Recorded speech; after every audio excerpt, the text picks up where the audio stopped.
હાલ આપણી સાથે વલસાડ નગરપાલિકાના ચીફ ઓફિસર યશપાલ વાઘેલા જોડાઈ ચૂક્યા છે। યશપાલજી, શું સ્થિતિ શહેરની અત્યારે જોવા મળી રહી છે? કયા કયા વિસ્તારોમાં અત્યારે જળભરાવની સ્થિતિ?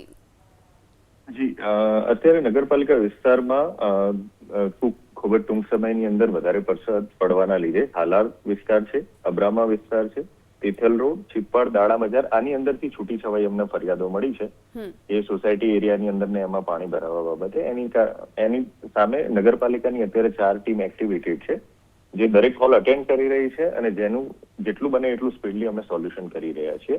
અને બાકી વરસાદ બંધ થવાના 1-2 કલાકની અંદર તમામ પાણી ઉતરી જવાની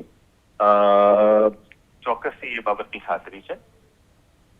અત્યારે કયા કયા વિસ્તારમાંથી આ પાણી નિકાલની વ્યવસ્થા કરવામાં આવી છે? અત્યારે આપણે અબ્રામા પછી તિથલ રોડ એ બંનેની અંદર અત્યારે વ્યવસ્થા કરવામાં આવી છે અને જે ચિપ્પાડ વિસ્તાર છે એ એકચ્યુઅલી નદીના લો લાઇંગ એરિયામાં પડે છે, એના કારણે એક વખત વરસાદ બંધ થશે ત્યારબાદ અહીંયા પાણી ઉતરવાનું સ્ટાર્ટ થઈ જશે।